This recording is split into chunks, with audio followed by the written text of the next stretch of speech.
Today we'll be talking about polynomials. We'll define what a polynomial is, and then we'll add and subtract polynomials. So polynomial is made up of monomials that are added and subtracted. A monomial is a single term. It can be a number, like 6, a variable, like x, or a number and a variable multiplied together, like 7y, or a number and many variables multiplied together, like 9x to the third y, z to the fifth. So it's a single term. So it can be a number, a variable, or a combination. So it's a single term. That is a monomial. And polynomials are monomials that are added or subtracted. So if we have two monomials that are added or subtracted, we call that a binomial. So x minus 9 is an example of a binomial. 7x squared minus 5x is an example of a binomial. Two terms that are being added or subtracted. If we have three terms that are added or subtracted, we call it a trinomial. An example of that would be 9x squared minus 5x plus 2. So we have three terms that are being added or subtracted. And if we have more than three or many terms being added or monomials being added or subtracted, we call it a polynomial. And here's an example of a very big polynomial. Negative 8x to the fourth plus 5x to the third plus 6x squared minus 8x plus 1.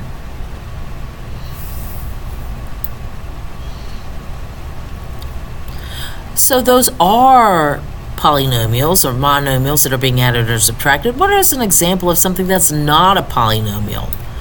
Well, 8 to the x is not a monomial or polynomial. 4 divided by x is not a monomial or polynomial. And x to the negative 3. So we're just getting some real numbers here and variables.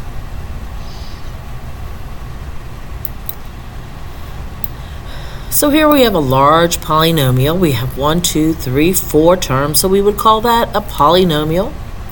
And as you notice, the terms are listed from the highest exponent to the lowest. So x to the third, x squared, x to the first, and then the constant. The number by itself is called the constant.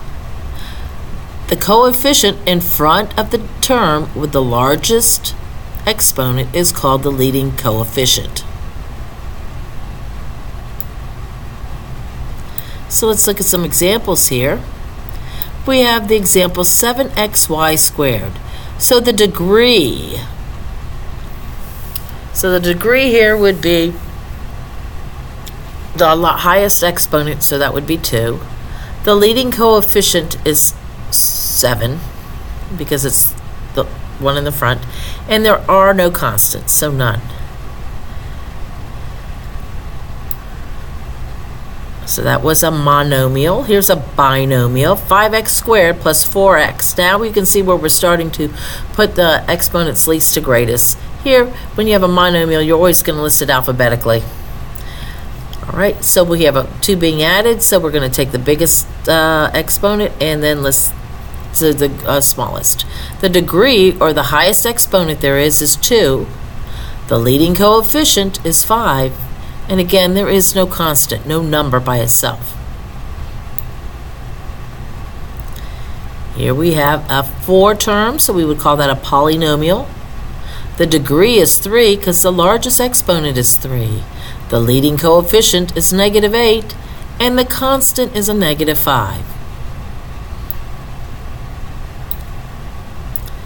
Our last example, we have 1, 2, 3 terms. It's a trinomial. And it is not in standard form. Standard form, it would be negative x to the third plus 6x plus 4. So the degree, my highest exponent is 3, my leading coefficient is a negative 1, and my constant is 4. So that's what we call standard form when we list the exponents greatest to least. All right, so now we're going to add them. So we're just going to combine like terms so you can really don't have to worry about these parens. You're just going to combine like terms. So go ahead and do that.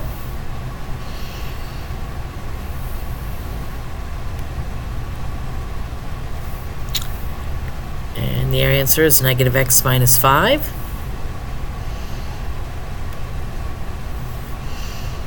And just combine like terms.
All right, so on number 5 here we have a trinomial, two trinomials, but where they're being multiplied by the factor of 5 and 3, so go ahead and distribute and then combine like terms.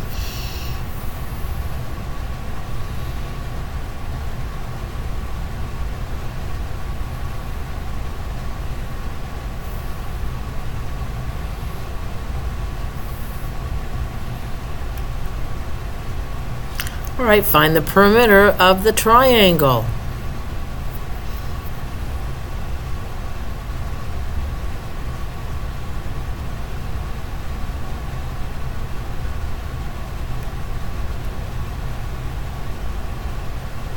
Find the perimeter of the parallelogram.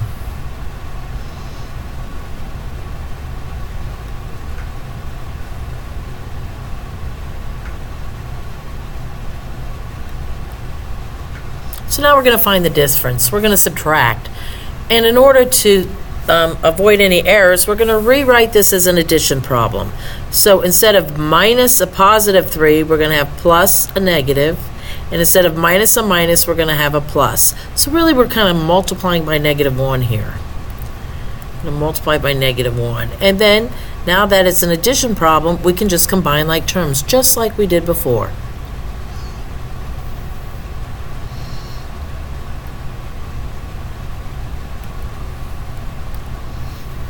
Again, we have a subtraction problem, and the wise thing to do is rewrite it as an addition problem.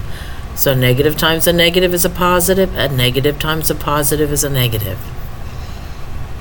And then combine like terms.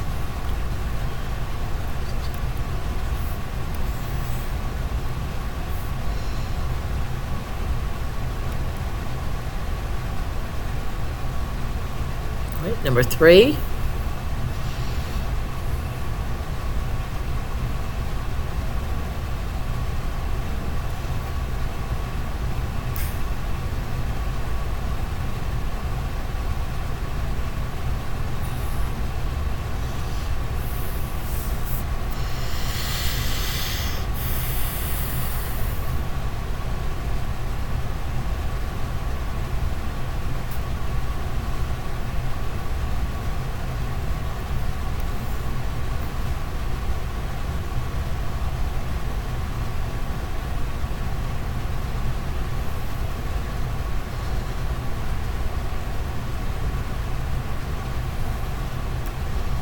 And number 4.